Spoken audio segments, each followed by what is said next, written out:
Aprendo Fotografía, quinta temporada, episodio 61.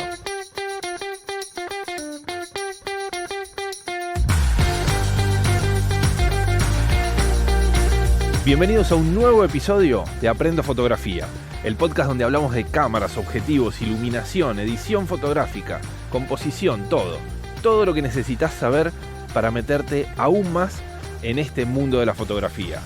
Y como te gusta la fotografía, escuchás Aprendo Fotografía. Mi nombre es Javi González y hoy vamos a hablar de cómo luchamos con el verde.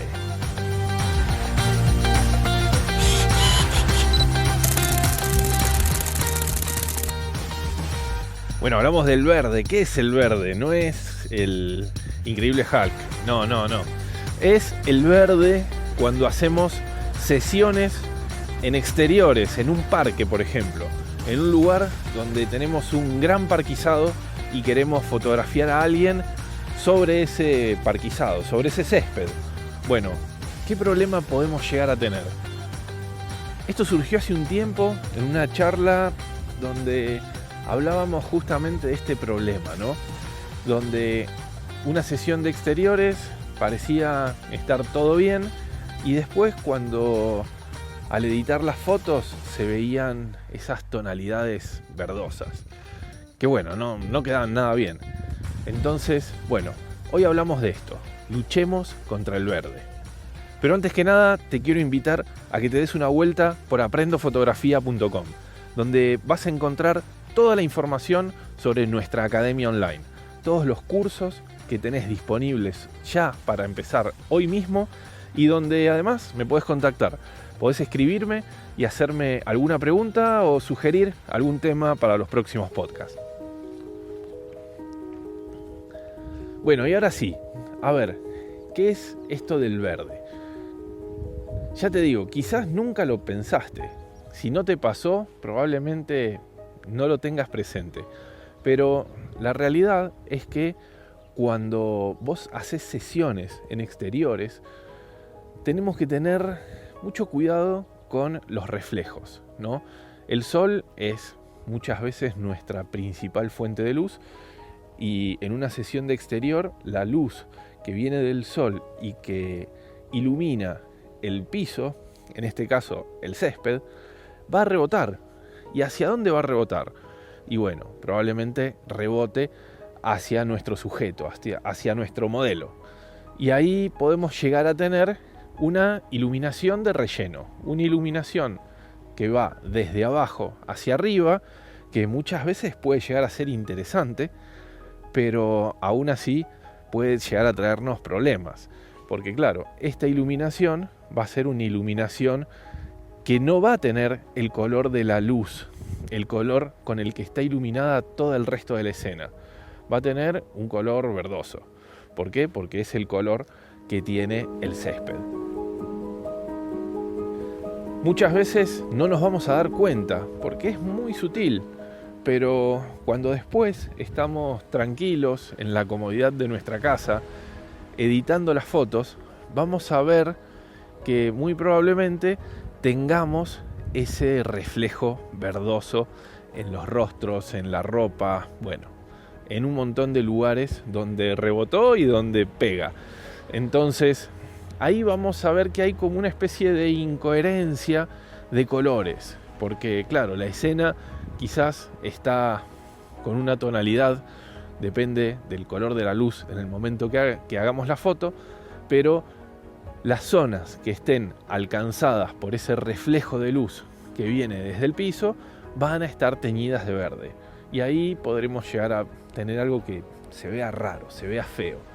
Sobre todo por el color, ¿no? Porque el verde es un color que no tenemos o no solemos tener en la piel o bueno, en el rostro en sí, ¿no? En el pelo, en todo. Entonces ahí es donde, bueno, nos agarramos la cabeza y decimos, ¿qué hacemos? Claro, cuando llegamos a este punto ya es tarde, porque la foto ya está hecha y listo. O sea, no hay mucho más que hacer al momento del disparo. El momento del disparo ya pasó. Ahora, planteemos qué podemos hacer. En la previa, si todavía no te pasó, y si detectás que esto podría llegar a estar pasándote, o si ya te pasó en el postprocesado. Empecemos por la previa. Antes del disparo, antes de hacer las fotos, lo que tenemos que ver es si esta situación nos va a afectar o no. Generalmente, ¿cuándo te va a afectar? Y te va a afectar cuando la luz del sol esté pegando directamente sobre el césped. En ese caso, sí, te va a afectar y vas a tener que estar más atento. Si capaz estás haciendo fotos en exterior, pero en sombra, no es que no va a existir el reflejo, porque bueno, siempre algo de luz va a ir desde abajo hacia arriba, pero va a ser mínimo, probablemente ni lo notemos. Ahora, si la luz del sol está impactando en el piso y ese reflejo nos da, ahí lo vamos a notar. ¿Qué podemos hacer para mitigarlo? Primero que nada, podríamos elegir movernos, ¿no? O sea, la elección de lugar y tiempo, el lugar donde hacemos la foto y el momento donde hacemos la foto, si está en nuestra potestad cambiarlo, genial. Capaz podemos irnos a un lugar donde haya menos luz, o sea, menos luz directa de sol, o podemos buscar un momento del día en el que en el lugar donde queremos hacer la foto no esté pegando de lleno la luz del sol. Esa sería una forma, ¿no? A veces puede ser posible, a veces no. A veces es lo que hay y bueno, no se puede hacer en otro momento, no se puede hacer en otro lugar, tiene que ser ahí. Listo, ok. Esto nos va a pasar principalmente si nuestro modelo está de frente al sol. O sea, que nosotros estamos de espaldas al sol. ¿Por qué? Imaginémonos, ubiquémonos espacialmente. Yo estoy parado, tengo el sol por detrás, el sol va a incidir de forma frontal hacia nuestro sujeto. Esto quiere decir que la luz del sol va a llegar, incidir en el césped y rebotar hacia arriba, hacia nuestro sujeto. Por lo tanto, nuestro sujeto va a recibir esta luz desde abajo. Ahora, esto no pasaría si invertimos las posiciones. Si yo me coloco de frente al sol y al sujeto lo coloco de espaldas al sol. ¿Por qué?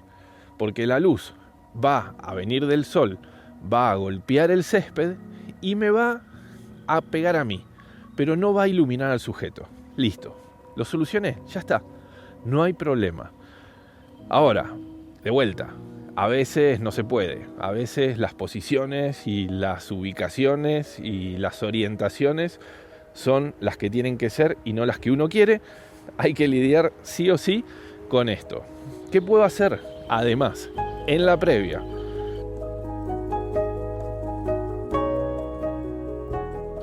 podría darle una tarjeta de gris a la persona que vamos a fotografiar para que la tenga y hacerle una foto de prueba sosteniendo esta tarjeta de gris. Acá tenemos que tener en cuenta una cosa. La luz que vamos a tener es la luz que viene ambiente, digamos, y la luz de relleno, que es la luz que pega en el piso y rebota hacia arriba. Esta luz de relleno la tengo que pensar como que es una fuente de luz, una fuente secundaria de luz, justamente de relleno, y está ubicada en el piso. Entonces, ¿qué pasa con esto? Lo que va a ocurrir es que a medida que nos vamos alejando de esta fuente de luz, el efecto va a decrecer, no de forma lineal, sino al cuadrado, ¿no? Por la inversa del cuadrado. Entonces, es importante tener en cuenta que no va a ser el mismo efecto que voy a tener de relleno y por ende de tonalidad verdosa en las piernas, que en el torso, que en el rostro. Entonces, acá, al tener la tarjeta de gris, bueno, no es lo mismo que ponga la tarjeta más arriba o más abajo, ¿no? Esta tarjeta nos va a dar la posibilidad que en el postprocesado tengamos una mejor referencia. No va a arreglar nada la tarjeta de por sí, pero nos va a dar un mejor marco de referencia a posteriori cuando hagamos el procesado de la foto.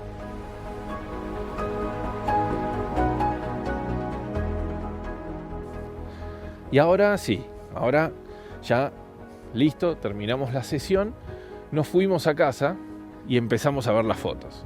Y acá es donde veo si realmente el efecto que tuvo este rebote de luz fue nocivo o ni se nota. Para hacer una buena evaluación, lo que debería hacer es, primero que nada, tener el monitor bien calibrado. Y acá es donde todos nos agarramos los pelos. Bueno, menos yo porque no tengo pelo. Pero bueno, acá es donde todos decimos, bueno, no tengo el monitor calibrado, ¿cómo voy a hacer? Bueno, la verdad es un problema porque estamos hilando muy fino con temas de color y nos puede pasar que lo que nosotros creemos que está bien neutro, en realidad no está para nada neutro y puede estar rojo, puede estar verde, puede estar del color que sea. Entonces, bueno, si no tenemos un monitor bien calibrado, estamos en un grave problema y esto es un tema, digamos, demasiado fino para lidiarlo sin las herramientas adecuadas. Ya vamos a hacer un episodio, ahora ya me lo anoto, para hablar sobre calibraciones de monitor. ¿Qué podemos hacer y qué deberíamos hacer al menos? Pero bueno, sigamos hablando de esto. ¿Cómo corrijo? Si tenía una tarjeta de gris, si no la tengo, bueno, podemos improvisar, ¿no? Evidentemente no va a ser lo mismo, pero capaz podemos improvisar con algo que tengamos en nuestra mochila. Inclusive algunas mochilas tienen una parte gris que se podría llegar a usar. Pensemos en incluirla para nuestras próximas compras. Es más, en el artículo que acompaña este episodio te voy a dejar un enlace para algunas tarjetas para que veas que valen nada.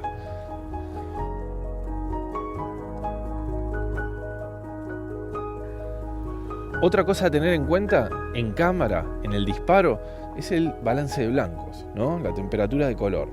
Y acá, ¿qué podemos hacer? Va a depender de nuestra cámara. Si nuestra cámara nos permite hacer un ajuste por temperatura o si tiene diferentes ajustes predeterminados. Pero yo lo que te recomiendo en este caso es no utilizar el ajuste de blanco automático, el balance de blancos automático. Porque si vamos a hacer una sesión, y sobre todo una sesión en exteriores donde no controlo las luces yo, es muy probable que la temperatura de color te vaya a cambiar de un disparo a otro. Muy poquito quizás, pero moviéndonos podemos llegar a tener disparos distintos. Y después a la hora de buscar una coherencia en el hilo de toda la sesión, podemos llegar a tener más problemas. Probablemente las diferencias sean menores, pero las va a haber. Entonces te aconsejo que elijas un balance de blancos determinado, algo que creas que va bien con la foto que quieras hacer. Igualmente, siempre para esto disparamos en RAW. Al disparar en RAW tenemos la seguridad que después el balance de blancos lo podemos corregir a nuestro antojo. Pero fijemos un balance de blancos y mantengámoslo durante toda la sesión. Bueno, ahora sí, volviendo al uso de la tarjeta. ¿Para qué vamos a usar la tarjeta? Sea la aplicación de edición que utilices, si usás Lightroom, si usás Photoshop, Capture One, lo que sea que uses, vas a tener una herramienta para encontrar el punto neutro. Generalmente es como un goterito. Entonces vas a buscar ese gotero y vas a hacerle clic sobre esa tarjeta gris. Lightroom, por ejemplo, lo que va a hacer, ajustar ese balance de blancos para lograr que la zona de la tarjeta sea neutro. ¿Eso quiere decir que ese es el resultado final de la foto? ¿Que ya está todo listo? No, para nada. Solo nos va a dar una pequeña pauta de cómo ese reflejo de color nos pudo haber afectado. ¿Por qué? Pensemos en lo siguiente. La luz que refleja desde abajo es verde. Quiere decir que si afectó al rostro, por ejemplo, de nuestro modelo, si yo hago el balance de blancos en la tarjeta y la tarjeta fue afectada por ese verde, el resto de la imagen va a tomar una tonalidad contraria al verde, o sea, magenta. Y esto me va a dar la pauta de, bueno, qué tan lejos debería ir con la edición. Quizás, como les dije, es insignificante y no se note, pero quizás sí, quizás haya que trabajar un poco más la imagen. Y ahí no nos va a quedar otra que trabajar con el deslizador de matiz, que es el que nos vira desde verdes a magentas, porque la temperatura de color es el deslizador que nos va desde los azules hacia los amarillos, y ese azul amarillo no encuentra en ningún lado la gama de verdes. Entonces, sobre el que sí tenemos que trabajar es sobre el matiz, o tint, si tenés la aplicación en inglés. Ahí lo podemos deslizar y ver si con algún pequeño ajuste corregimos y listo, y no hace falta más nada. Y si no, ya vamos a tener que trabajar sobre ajustes por sectores, digamos. Puede ser con alguna máscara, puede ser con algún ajuste degradado, puede ser, bueno, depende de la herramienta que vos uses, vamos a tener que aplicar estas correcciones por sectores. No nos va a quedar otra, porque realmente la imagen tiene diferentes iluminaciones o diferentes tonalidades por sectores. Así que, bueno, estamos complicados. Realmente cuando esto ocurre es un problema bastante importante, porque lo que les decía al principio, el verde molesta, el verde se ve antinatural sobre la piel y bueno, hay que lidiar con ello. Si no lo puedo corregir al momento del disparo, si no lo tuve en cuenta en el momento del disparo, no va a quedar otra que después dedicarle bastante tiempo en el postprocesado. Bueno, y esta semana mandamos el segundo newsletter Novedades del Mundo Fotográfico. El newsletter de Aprendo Fotografía que mandamos todos los jueves en la mañana, con 4 o 5 notas, pero súper cortitas, de 2 párrafos, en las que mencionamos lo nuevo que hay en el mundo de la fotografía y algunas curiosidades, algunos datos raros. En el último que mandamos escribí sobre una cámara rarísima, una cámara que cuenta con 16 objetivos fijos montados en ella, una cámara analógica para hacer una fotografía muy especial, fotografía para golfistas. Rarísimo. Así que bueno, me pareció que era interesante porque para mí, por lo menos, es de las cámaras más raras que he visto. Así que bueno, cosas así, cosas que se me van ocurriendo y las voy escribiendo durante la semana. Y el jueves, bueno, como está, se manda. Así que bueno, gracias a todos los que se contactaron conmigo y me dieron sus palabras de apoyo para que siga con esto de los newsletters. Si no estás suscripto, podés hacerlo ingresando en aprendofotografia.com/noticias. Me dejás tu mail, tu nombre, listo. El próximo jueves a la mañana tenés el newsletter con todo lo que tenés que saber sobre este mundo de la fotografía. Y listo, llegamos al final del episodio. Nos darías una mano gigante si te tomás unos segundos y lo compartís en tus redes, en tus grupos, o simplemente si le comentás a un amigo que le guste la fotografía, que nos siga, que nos escuche. Nos podés seguir en Instagram, somos @aprendo_fotografía. Nos escuchamos en el próximo. Chau. Este podcast forma parte del network laliga.fm.